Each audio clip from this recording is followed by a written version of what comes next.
Ketika krisis kemanusiaan global makin parah dan dana bantuan tradisional mulai menipis, ternyata ada sebuah kerangka kerja kuno berbasis nilai yang menawarkan solusi. Hari ini kita akan bedah keuangan kemanusiaan Islam, sebuah sistem yang sudah teruji waktu, tapi mungkin justru jadi kunci untuk masa depan kita. Coba deh lihat angka ini, 117 juta. Itulah jumlah orang yang terpaksa meninggalkan rumah mereka pada akhir tahun 2023 menurut PBB. Ini bukan cuma statistik di layar loh, ini adalah 117 juta cerita tentang kehilangan dan penderitaan. Inilah skala krisis kemanusiaan yang lagi kita hadapi sekarang. Dan disinilah letak masalah utamanya. Kebutuhannya terus naik, tapi sistem bantuan konvensional mulai kewalahan. Di tahun 2023, PBB butuh hampir 55 miliar dolar. Yang terkumpul cuma 38%-nya. Kesenjangan ini artinya jutaan orang terpaksa dibiarkan tanpa bantuan. Kesenjangan dana yang sebesar ini memaksa kita untuk berpikir di luar kotak. Kalau sistem yang ada aja nggak cukup, lalu kita harus cari solusi alternatif kemana? Nah, jawabannya mungkin ada di sebuah cetak biru ekonomi yang usianya sudah sangat tua. Disinilah keuangan Islam masuk. Coba deh, jangan lihat ini sebagai prinsip keagamaan semata, tapi sebagai sebuah cetak biru etis yang dirancang selama berabad-abad untuk satu tujuan utama. Memastikan kekayaan itu terus berputar untuk menopang mereka yang paling rentan. Jadi, sistem ini tuh dibangun di atas pilar-pilar etika yang kuat banget.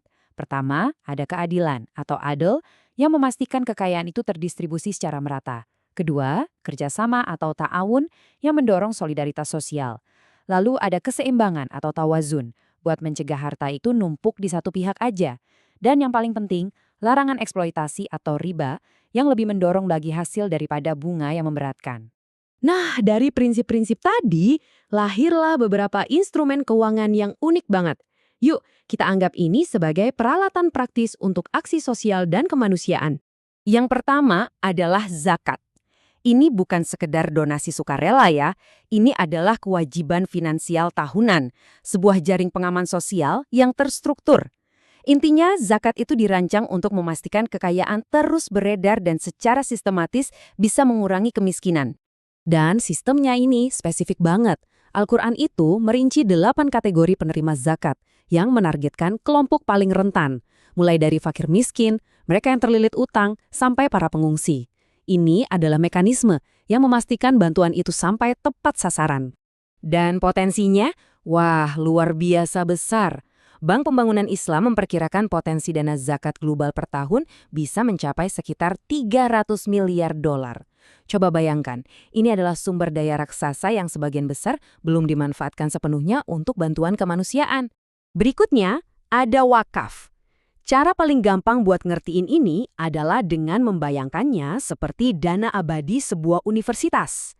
Aset pokoknya, entah itu properti atau uang, tetap utuh selamanya, dan hanya keuntungan atau hasilnya yang dipakai untuk tujuan amal. Nah, di sini perbedaannya jadi jelas banget. Donasi biasa itu sangat penting, tapi ibaratnya seperti menyiram tanaman yang layu, bantuannya habis sekali pakai. Di sisi lain, wakaf itu seperti menanam pohon yang subur. Aset pokoknya tetap utuh dan terus menghasilkan buah, membangun kemandirian bukan ketergantungan. Ini adalah pergeseran dari bantuan sesaat ke solusi yang berkelanjutan. Terakhir, ada sedekah. Ini adalah bentuk pemberian sukarela yang paling fleksibel. Sedekah bisa diberikan kapan saja, dalam jumlah berapapun, kepada siapa saja yang butuh. Fleksibilitasnya ini menjadikan sedekah alat yang sempurna untuk kebutuhan darurat dan mendesak dalam setiap krisis. Oke, kita sudah membahas semua peralatannya. Sekarang, mari kita lihat gimana instrumen-instrumen ini dipakai di lapangan di beberapa krisis paling parah di dunia. Studi kasus pertama kita membawa kita ke Palestina. Di sini, krisis kemanusiaan yang kompleks sudah berlangsung puluhan tahun, diperparah oleh konflik berkepanjangan dan blokade yang membatasi akses kebutuhan-kebutuhan dasar. Di sini, zakat dan sodako menjadi semacam jalur kehidupan. Dana-dana ini dipakai untuk menyediakan kebutuhan paling mendesak seperti makanan dan obat-obatan. Lembaga seperti Basnas dari Indonesia memainkan peran krusial, menyalurkan bantuan untuk meringankan penderitaan, sekaligus merencanakan rekonstruksi.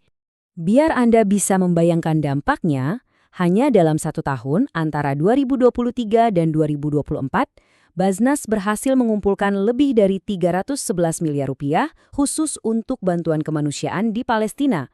Ini menunjukkan kekuatan nyata dari mobilisasi kolektif. Selanjutnya, kita beralih ke Suriah, sebuah bangsa yang hancur lebur oleh konflik lebih dari 1 dekade, yang telah memaksa lebih dari separuh populasinya pergi dari rumah. Dengan lebih dari 16 juta orang yang butuh bantuan, Organisasi Kemanusiaan Islam menggunakan dana zakat dan sodakoh untuk menyediakan pasokan darurat di dalam Suriah dan juga untuk mendukung para pengungsi di negara-negara tetangga. Tapi, tantangan terbesarnya adalah menyalurkan bantuan dengan aman di tengah konflik yang masih terus berlanjut. Studi kasus terakhir kita adalah krisis pengungsi Rohingya.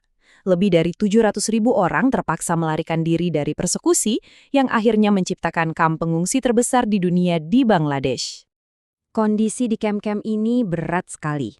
Faktanya, 95% rumah tangga di sana bergantung sepenuhnya pada bantuan untuk bisa bertahan hidup.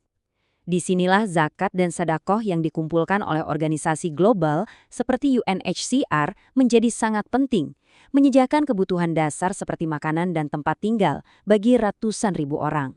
Nah, setelah melihat semua ini, kita sampai pada sebuah pertanyaan besar. Apa yang bisa kita pelajari dari model keuangan ini dan apa artinya bagi masa depan bantuan global? Kutipan ini, menurut saya, merangkum esensinya dengan sempurna. Ini lebih dari sekedar menyalurkan uang. Ini tentang membangun sebuah sistem yang berakar pada keadilan, dirancang untuk bisa berkelanjutan dalam jangka panjang, dan didorong oleh solidaritas kemanusiaan. Ini membawa kita pada pemikiran terakhir. Saat kita menghadapi krisis yang makin kompleks, mungkinkah jawabannya bukan terletak pada satu sistem saja, tapi pada perpaduan keduanya?